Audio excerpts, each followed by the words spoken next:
নমস্কার, প্রজ্ঞা একাডেমিতে সকলকে স্বাগত জানাচ্ছি। আজকে আমাদের বিষয় ট্রান্সলেশন। তো প্রথমেই বাংলাতে যে অনুচ্ছেদটি দেওয়া রয়েছে সেটি আমরা দেখে নেব কি রয়েছে। তো প্রত্যেকটি লাইন আমি পড়ছি, সবাই একটু মনোযোগ দিয়ে শুনবে এবং দেখবে। লোকটা বললে, সরে এসো কাছে, তুমি আমার যথেষ্ট উপকার করেছ। আমার নিজের ছেলে থাকলে এর বেশি করতে পারতো না। তবে একটা কথা বলি, আমি বাঁচব না। আমার মন বলছে আমার দিন ফুরিয়ে এসেছে। তোমার উপকার করে যেতে চাই। তুমি ইন্ডিয়ান, এখানে কত মাইনে পাও? এই সামান্য মাইনের জন্যে দেশ ছেড়ে এত দূর এসে আছো যখন, তখন তোমার সাহস আছে, কষ্ট সহ্য করবার শক্তি আছে। আমার কথা মন দিয়ে শোনো, কিন্তু প্রতিজ্ঞা করো, আজ তোমাকে যেসব কথা বলবো আমার মৃত্যুর পূর্বে তা তুমি কারো কাছে প্রকাশ করবে না। এই হলো বাংলার অনুচ্ছেদ। এরকম একটি বাংলা অনুচ্ছেদ পরীক্ষাতে দেওয়া থাকবে। তো ট্রান্সলেশন করার আগে বাংলা অনুচ্ছেদটি খুব ভালো মতো সবাই পড়বে।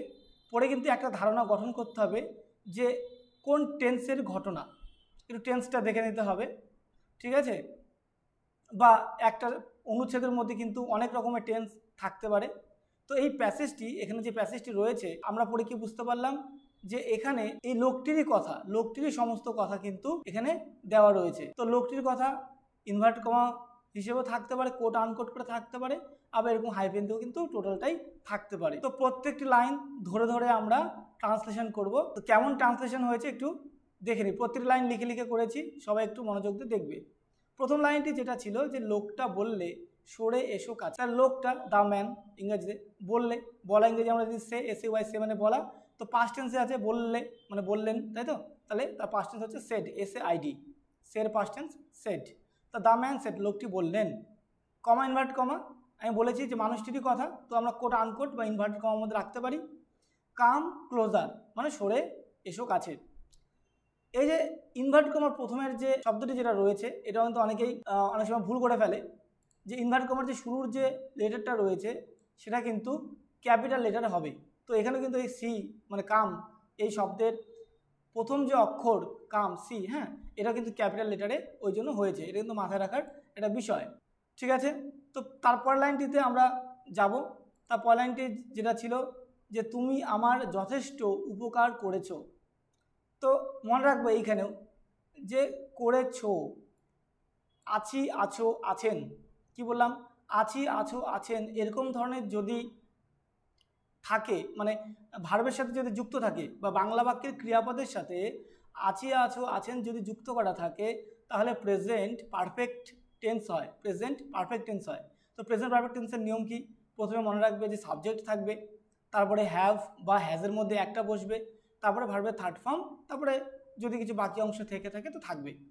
তো একই রকমভাবে এখানেও তুমি আমার যথেষ্ট উপকার করেছো, তো ইউ মানে তুমি, আর করেছো ইংরেজি তাহলে প্রেজেন্ট পারফেক্ট টেন্সের নিয়ম অনুযায়ী ইউর সাথে কী বসে? হ্যাভ বসে। এবার কী বসে? হ্যাভ। তো হ্যাভ বসলো। ইউ হ্যাভ হেল্পড, সাহায্য করা বা উপকার করা ইংরেজি হেল্পড। তো V3 ফর্ম, এটা হেল্পের V3 হচ্ছে হেল্পড। তো ইউ হ্যাভ হেল্পড, আমার করেছো অনেক উপকার, তাহলে মি এ লট। এ লট মানে যথেষ্ট বা অনেকটা, ঠিক আছে? এর পরের লাইনে যাব যে আমার নিজের ছেলে থাকলে এর বেশি করতে পারতো না, মানে এর বেশি উপকার করতে পারতো না। তাহলে যদি আমার নিজের ছেলে থাকতো, তাহলে if I had a son, যদি আমার ছেলে থাকতো তাহলে he would not have looked after me any better, তাহলে সে কিন্তু বেশি করতে পারতো না। এটা কিন্তু পাস্ট টেন্সের কথা বলেছে, ওই জন্য হ্যাড।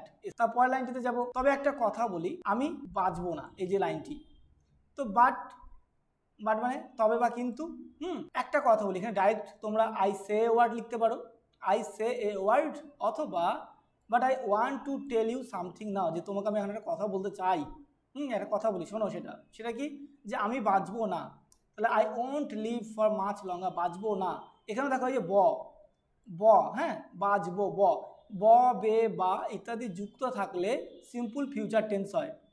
কি বললাম? সিম্পল ফিউচার টেন্স হয়। সিম্পল ফিউচার টেন্সের নিয়ম কি?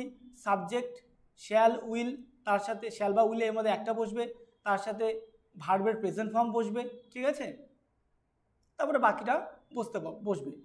তো এখানে ওন্ট আছে, মনে রাখবে এটা, এই যে ওন্ট শব্দটা এটা কিন্তু উইল নটের শর্ট ফর্মকে আমরা ওন্ট লিখি। কি বললাম? উইল নটের শর্ট ফর্মকে আমরা ওন্ট লিখি। আর আয়ের সাথে উইল নট বা ওন্ট বসেছে কেন? জোর দিয়ে কথাটা বলেছি যে আমি বাঁচবো না, এই জন্য I won't live for much longer. ঠিক আছে, আসলে সবার বোঝা গেছে। পরের লাইনটিতে যাব।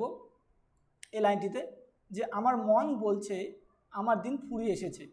তো আমার মন ইংরেজি ডাইরেক্ট তোমরা মাই মাইন্ড লিখতে পারতে, অথবা আমি এরকম করে লিখেছি যে আই থিঙ্ক, আমার মনে হচ্ছে মাই ডেজ আর নাম্বারড, মানে আমার দিনগুলো ফুরিয়ে এসেছে। My days are numbered. এর পরের লাইনটিতে যাব যে তোমার উপকার করে যেতে চাই। এই যে লাইনটি, তোমার উপকার করে যেতে চাই, দেখো তোমার উপকার করা ইংরেজি, আর তোমার উপকার করতে, তাহলে আই ওয়ান্ট টু হেল্প, আমি তোমার উপকার করতে চাই। কিন্তু যেতে চাই মানে কি যাওয়ার আগে, মানে আমার যাওয়ার আগে। তাহলে বিফোর আই গো, আমার যাওয়ার আগে, I want to help you, আমি তোমাকে সাহায্য করতে চাই। তারপরে লাইনটি রয়েছে তুমি ইন্ডিয়ান, তুমি কি ইন্ডিয়ান?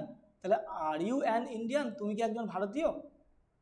অনেক সময় কিন্তু এই যে তুমি কি একজন ভারতীয়, একজন কিন্তু নেই, কিন্তু আমরা কিন্তু এখানে একজনটা লিখেছি, অনেক সময় এরকম কিন্তু লিখে নিতে হবে। তারপরের লাইনটিতে যাব। পরের লাইনটি রয়েছে যে এখানে কত মাইনে পাও। তাহলে how much are you paid for this job here, তুমি এখানে কত মাইনে পাও। আরেকটা জিনিস বলে দিয়েছে যে হাওয়ের সাথে মাছ শব্দটা ব্যবহার করা হয়েছে। অনেকে মনে হচ্ছে টাকা, তো মেনি করলে ভালো হতো না, মেনি কিন্তু হবে না, মনে রাখবে মানি। মানিকে আমরা সবসময় আনকাউন্টেবল নাউন ধরি এবং মানির সাথে ওই জন্য মাছ শব্দ ব্যবহৃত হয়। এখানে যেহেতু কত মাইনে পাও, অর্থ পাও কত, সেই অর্থে কিন্তু এখানে মাছ শব্দ ব্যবহৃত হয়েছে। তাহলে how much are you paid for this job here, মানে এখানে তুমি কত মাইনে পাও। আসলে বোঝা গেছে। পরের লাইনটিতে যাব যে এই সামান্য, একটু বড় লাইন আছে, সবাই একটু দেখবে। এই সামান্য মাইনের জন্যে দেশ ছেড়ে এত দূর এসে আছো যখন, তখন তোমার সাহস আছে, কষ্ট সহ্য করবার শক্তি আছে। তো যখন মানে যেহেতু এতটুকু সামান্য মাইনের জন্য দেশ ছেড়ে এত দূরে আছো, তো আমরা অ্যাজ শব্দ ব্যবহার করতে পারি। এবার আছো, এসে আছো, এখানে খেয়াল করে এসে আছো, তাহলে এটাও কিন্তু প্রেজেন্ট পারফেক্ট টেন্সে আছে। তাহলে আমাদেরকে একই রকমভাবে করতে হবে। সাবজেক্ট, তারপরে হ্যাভ অ্যাজের মধ্যে একটা, তারপরে ভার্বের থার্ড ফর্ম। তো একই রকমভাবে এখানেও আমরা লিখেছি as you have come so far away, এতটা দূর এসেছো, ঠিক আছে। লিভিং ইউর হোম, তোমার বাড়ি ছেড়ে, কিসের জন্য? For such a low pay, এত সামান্য একটু মজুরির জন্য। তাহলে তোমার সাহস আছে, তাহলে ইউ হ্যাভ কারেজ, তোমার সাহস আছে, আমরা জানি খুব সাধারণ একটা সোজা বাক্য, তোমার সাহস আছে, তাহলে ইউ হ্যাভ কারেজ। আর কি আছে? কষ্ট সহ্য করবার শক্তি আছে, তাহলে শক্তি, the ability to stand hardship and suffering, কষ্ট সহ্য করবার শক্তি আছে। এখানে তোমরা ডাইরেক্ট একটা অন্য বাক্য দিয়ে লিখতে পারতে যে you can stand hardship and suffering, তাও হতো, তাও রাইট হতো, কোনো অসুবিধা নেই। তারপরের লাইনটিতে যাব যে আমার কথা মন দিয়ে শোনো। এই যে লাইনটি, আমার কথা মন দিয়ে শোনো, কিন্তু প্রতিজ্ঞা করো আজ তোমাকে যেসব কথা বলবো আমার মৃত্যুর পূর্বে তা তুমি কারো কাছে প্রকাশ করবে না। তাহলে লিসেন টু মি মানেই আমার কথা মনোযোগ দিয়ে শোনো, কিন্তু বাক্যটাকে জোর দেওয়ার জন্য আমরা ভেরি কেয়ারফুলি শব্দটি ব্যবহার করেছি। Listen to me very carefully, শোনো আমার কথাটা মনোযোগ দিয়ে শোনো, এরকম শব্দ। কিন্তু প্রতিজ্ঞা করো, but make a promise direct লিখতে পারতাম। আবার সাবজেক্ট ভার্ব দিয়েও আমরা লিখতে পারি, but you have to make a promise, কিন্তু তোমাকে একটা প্রতিজ্ঞা করতে হবে। যে আজ তোমাকে যেসব কথা বলবো, মানে যাই বলি না কেন, তাহলে ইংরেজিতে whatever I tell you today, whatever I tell you today, আজ তোমাকে যাই বলি না কেন, তাহলে তোমাকে ওটা কি কারোর কাছে প্রকাশ করবে না, মানে তুমি সেটাকে গোপন রাখবে যতদিন আমি বেঁচে থাকবো, তাই তো। মানে মৃত্যুর পূর্বে কারোর কাছে প্রকাশ করবে না মানে কি, যতদিন বেঁচে থাকবো। তাহলে you will have to keep it a secret, তোমাকে এটা একটা গোপন হিসেবে রাখতে হবে, as long as I am alive, আমি যতদিন জীবিত রয়েছি। আবার তোমরা এখানেও একটা এই বাক্যটাকে যে আমার মৃত্যুর পূর্বে তা তুমি কারোর কাছে প্রকাশ করবে না, এটাকে কিন্তু তোমরা আলাদাভাবেও লিখতে পারতে, ঠিক আছে। You will not reveal this before my death, বা you will not reveal it to anyone before my death, এটাও কিন্তু হতো। আশা করি সবাই বুঝতে পেরেছো। যদি এই ভিডিওটি ভালো লেগে থাকে সবাই একটা লাইক করবে, আর বন্ধুদের সাথে একটু শেয়ার করে দেবে। যারা যারা এখনও সাবস্ক্রাইব করনি তারা সাবস্ক্রাইব করে নেবে, যাতে করে কোনো ভিডিও আপলোড হওয়ার সাথে সাথে তোমাদের কাছে নোটিফিকেশান পৌঁছে যায়। And lastly thank you for watching.